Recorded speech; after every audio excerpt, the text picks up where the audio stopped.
फिर कॉलेज शुरू होने के बाद लड़कों के रहने वाने की व्यवस्था थी, तो उसकी व्यवस्था शुरुआत में सिग्नल कैंप के उधर जो एरिया धीरे धीरे बढ़ने लगा, तो लिंगायत लोगों ने वहाँ पर मकान बनाकर किराए से देना शुरू किया। लिंगायत व्यापारी है। इसी बीच व्यापारी लोगों ने जब देखा शिक्षक क्या हाउसिंग सोसाइटी बनी, दयानंद के प्राध्यापकों ने सरस्वती कॉलोनी बसाई, वहाँ उन्होंने प्लॉट बहुत बड़ी ज़मीन 3-4 एकड़ खरीद कर वहाँ शुरू किया। तो इसलिए जब शिक्षक प्राध्यापक कर रहे हैं तो व्यापारी इकट्ठे आए और उन्होंने हाउसिंग सोसाइटी की शांति निकेतन हाउसिंग सोसाइटी। तो एक बड़े मजाकिया वकील थे वाजपेयी, भारतलाल वाजपेयी, हमारे वाजपेयी जी के छोटे भाई। तो वो मुझे मजाक में कहते थे कि शांति निकेतन हाउसिंग सोसाइटी का मतलब समझते हो क्या? मैंने कहा क्या? देखो, शहर में चाहे जैसे धंधे करने वाले लोग शांति से जाकर वहाँ रहे हैं, इसलिए वो शांति निकेतन है, ऐसा मजाक वो किया करते थे। तो धीरे धीरे ये हाउसिंग सोसाइटियाँ बनी।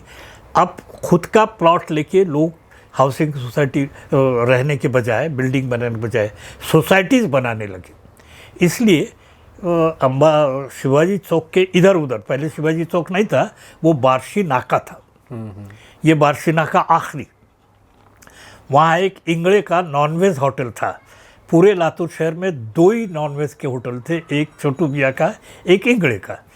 क्योंकि ये आर्य समाज से प्रभावित होने के कारण यहाँ किसी भी समाज के व्यक्ति मांसाहारी नहीं थे। मैं तो मांसाहारी घर से ही आया था, मेरी अपनी कुछ ज़रूरतें होती थी। तो खैर हम सबसे ज़्यादा खाना खाए छोटू मियाँ के यहाँ, फिर इंगड़े के यहाँ। तो ऐसी ये धीरे धीरे, और ये मुख्य रूप से व्यापारी केंद्र था लातूर। दयानंद कॉलेज जब शुरू हुआ तब कोई सरकारी ग्रांट वगैरह नहीं थी, वो तो बहुत बाद में शुरू हुई। ईवीसी में से पैसा देना पड़ता था, वो भी पैसा पुरता नहीं था। तो गुड़ का मराठवाड़ा का सबसे बड़ा सेंटर लातूर था। गुड़ के एक ढेले पर 10 पैसे दयानंद कॉलेज एजुकेशन सोसाइटी को दिया जाए, ऐसा नियम उनकी कृषि उत्पन्न बाजार समिति में लिया गया, क्योंकि माणिकराव सोनवणे अध्यक्ष थे और संस्था के अध्यक्ष भी वो थे। तो हम सुनते थे कि हर साल 2-3 लाख रुपए आते हैं। इतना टर्नओवर था गुड़ की थैली का, इतना बड़ा मार्केट था ये। तो उससे कॉलेज के हमारे पेमेंट हुआ करते थे। तो फिर 71 में चूँकि दयानंद कॉलेज में संख्या इतनी बढ़ने लगी, सबसे ज़्यादा निलंगा और औसा तालुका के लड़के थे। और हमारे इलेक्शन में हमेशा लातूर वर्सेस निलंगा तालुका होता था। निलंगा औसा एक हो जाते थे और सारे पदाधिकारी निलंगा औसा के चुन के आते थे। लातूर तालुका के लड़के कम थे उन दोनों के तुलना। बाद में 71 में मराठवाड़ा यूनिवर्सिटी ने एक पॉलिसी फ्रेम की कि ज़्यादा से ज़्यादा इंटीरियर में कॉलेज खोले। तो निलंगा कॉलेज खुला, औसा कॉलेज खुला, औरात कॉलेज खुला, फिर इधर बसवेश्वर खुला, वो शाहू खुला, परिणाम था। परंतु उसके पहले यहाँ संख्या बहुत ज़्यादा थी और इतना स्ट्रिक्ट था यूनिवर्सिटी कि आर्ट्स कॉमर्स साइंस में कुछ तो शायद 1200 से ज़्यादा आप ले नहीं सकते। इसलिए लड़कों को होने लगी परेशानी। और जब यूनिवर्सिटी के पास शिकायतें गई तो उन्होंने ये सभी तालुका पर कॉलेज खोलने का निर्णय लिया और शहर में 2 कॉलेज खुले। फिर उन्होंने हमसे कहा कि दयानंद का आकर्षण तो था, आज भी है।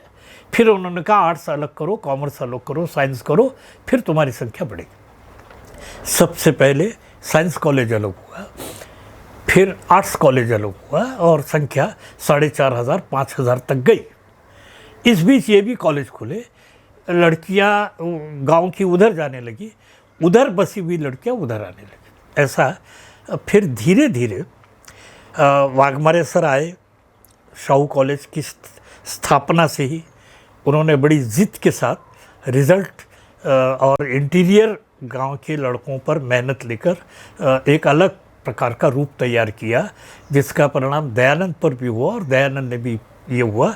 उसका परिणाम ऐसा हुआ कि शुरुआत के 3 साल पूरे बोर्ड में लातूर के ही लड़के लड़कियां फर्स्ट सेकंड थर्ड आती थी। इससे इसकी एक अलग तस्वीर बनी।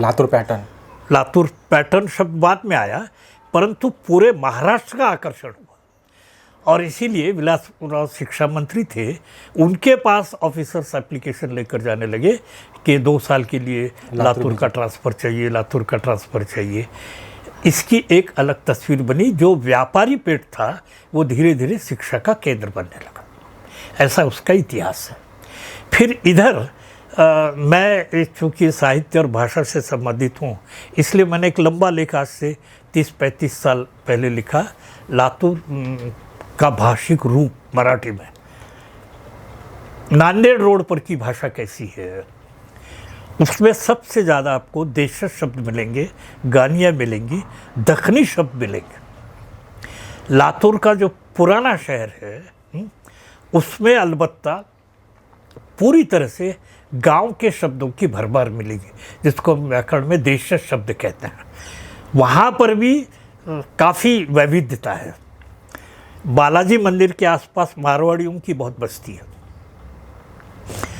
तो वहाँ जो मराठी के घर हैं उनकी भाषा में हिंदी के शब्द आते हैं, क्योंकि उनका माहौल हिंदी के लोगों का है।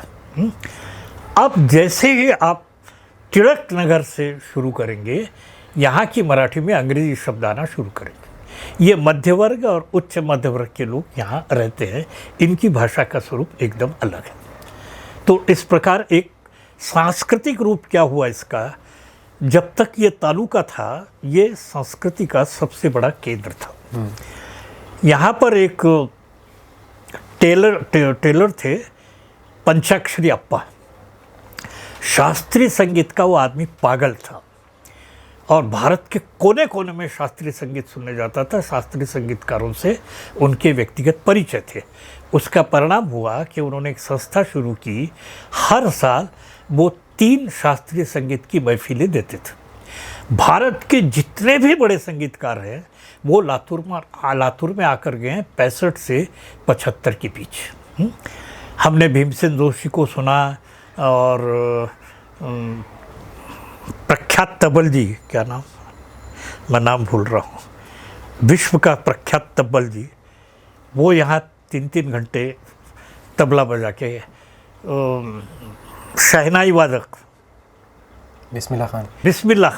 बिस्मिल्लाह खान आए।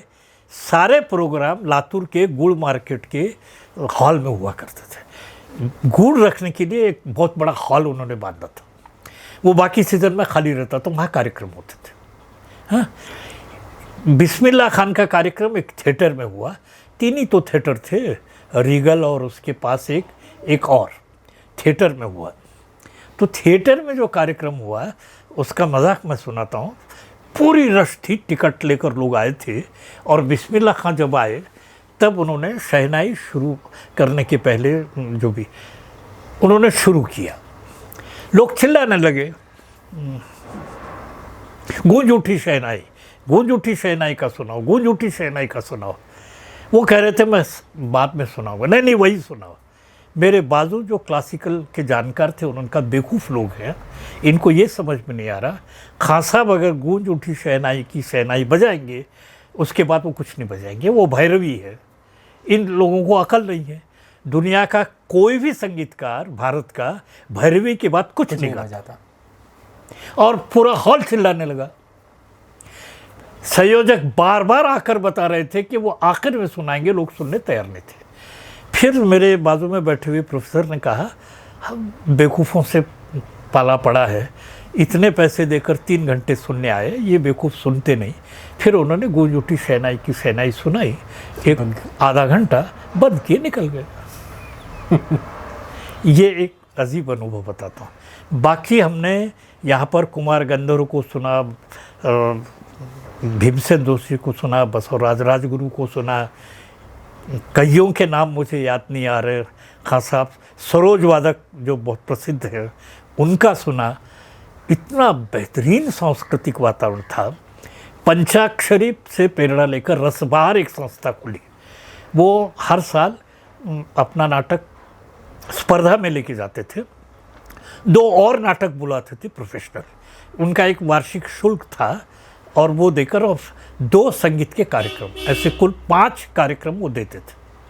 और उसमें भी एक सेलेक्टेड एक 300-400 लोग सदस्य थे, उतने पैसे पे वो चलता था।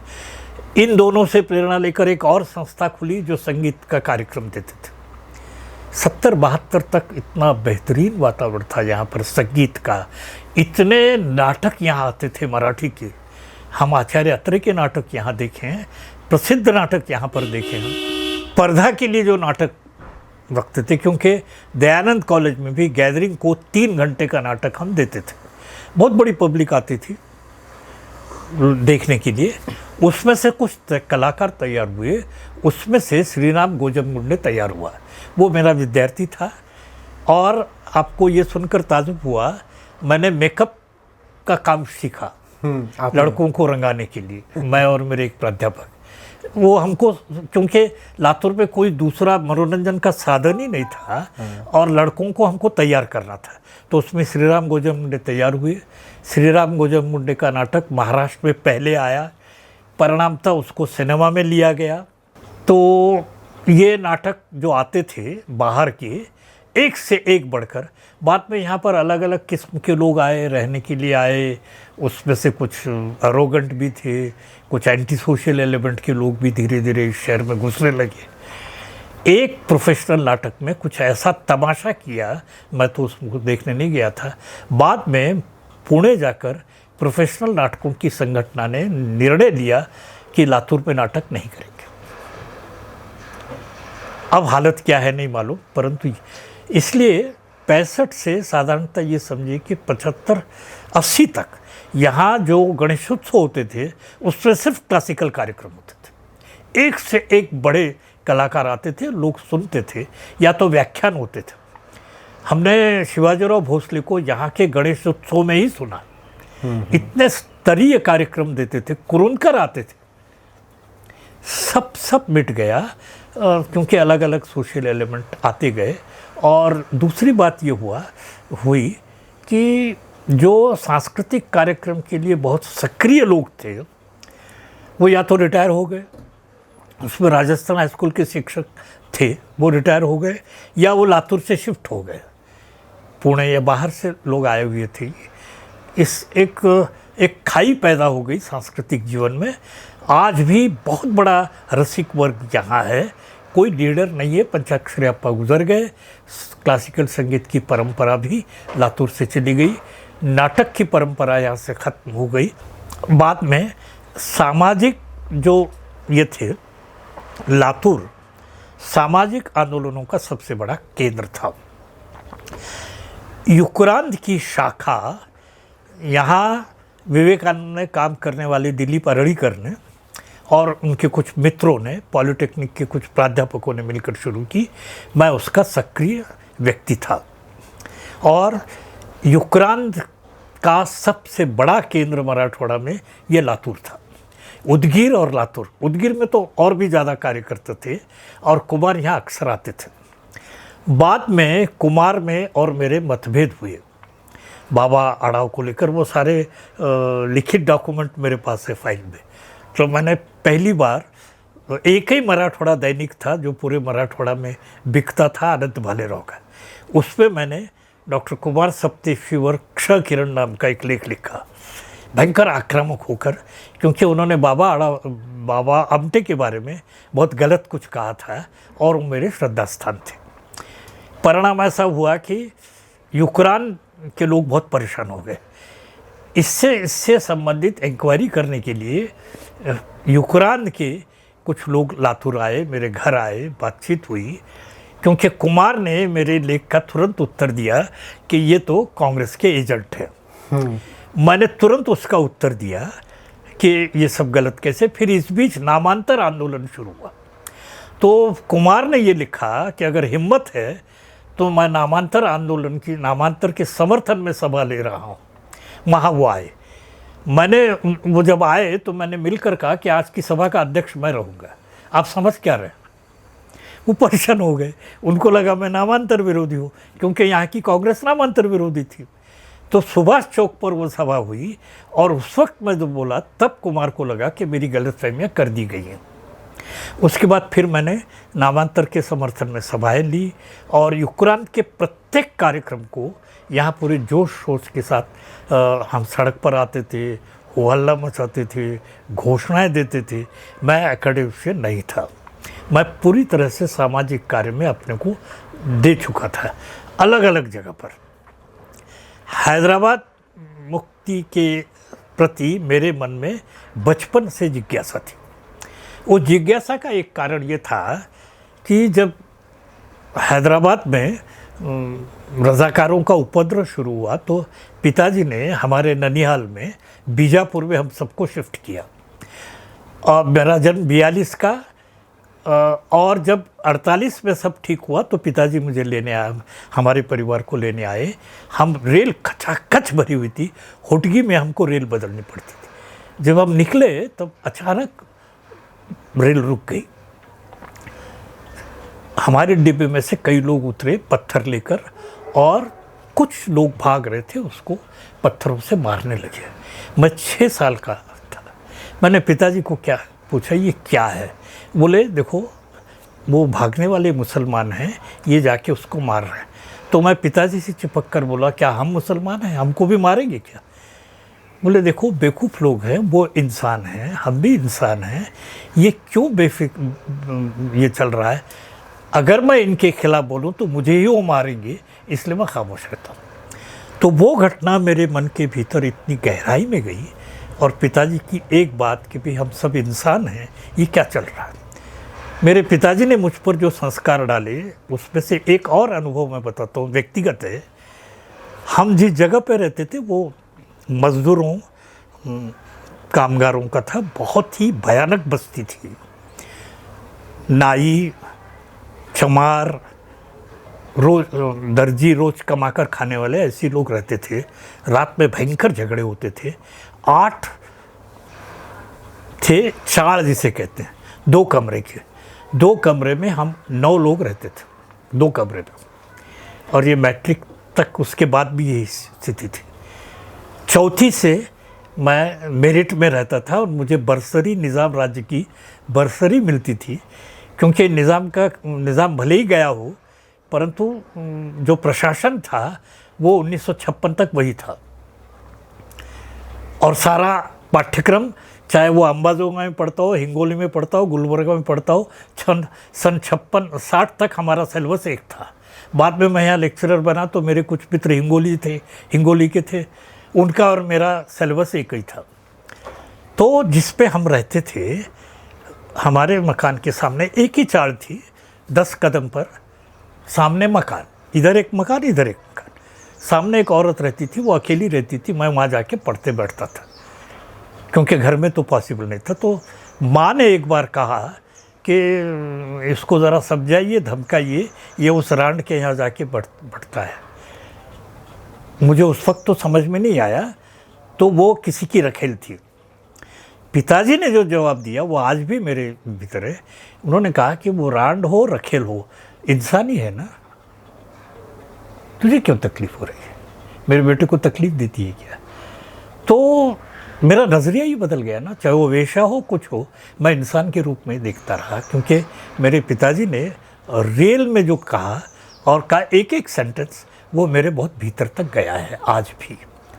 और सौभाग्य से मेरी पत्नी पर भी वही। ये जो एक कमरा है जो मैं किराए से देता हूँ, यहाँ एक 3 साल मोहसिन नाम का एक लड़का रहता था। वो नेस्ले का एजेंट था। वो जब पहली बार लेने आया तो उसके साथ कुछ हिंदू मित्र थे, इधर उधर की बातचीत हुई, किराया तय हुआ।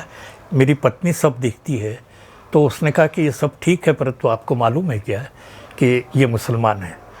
मेरी पत्नी ने वही कहा जो मेरे पिता ने कहा, हमको इससे क्या मतलब है, हमको इससे कोई मतलब नहीं, वो इंसान है ना, बस नेक इंसान चाहिए। वो नागपुर की होने से वो हिंदी में बोलती है। खैर वो सब हम मराठी में बोल रहे थे। वो परेशान हो गया। फिर मेरी पत्नी ने कहा तुम बेझिझक यहाँ रहो, हम कभी भी नहीं पूछेंगे। और दूसरी बात, आप खाने ही वाले होंगे, हम तो खाते हैं 8 दिन में 1 बार। तो उसके हिंदू मित्र ने कहा कि मैडम आपको ताजुब होगा, ये पूरी तरह से वेजिटेरियन है, खाता नहीं। हमने कहा हमको कोई मतलब नहीं, हम बता रहे हैं, कल आपको ऐसा ना लगे कि भाई हम कहाँ आके फंसे हैं। तो वो 3 साल था, घर की तरह था। कभी भी उसको हर त्योहार पर हम उसको थाली भेजते थे खाने के लिए, होटल बंद है तो भेजते थे, वो सब मेरी पत्नी करती थी। ऐसे संस्कारों से हम बड़े हुए, मेरे बेटा बेटी भी इसी संस्कारों से बड़े हुए।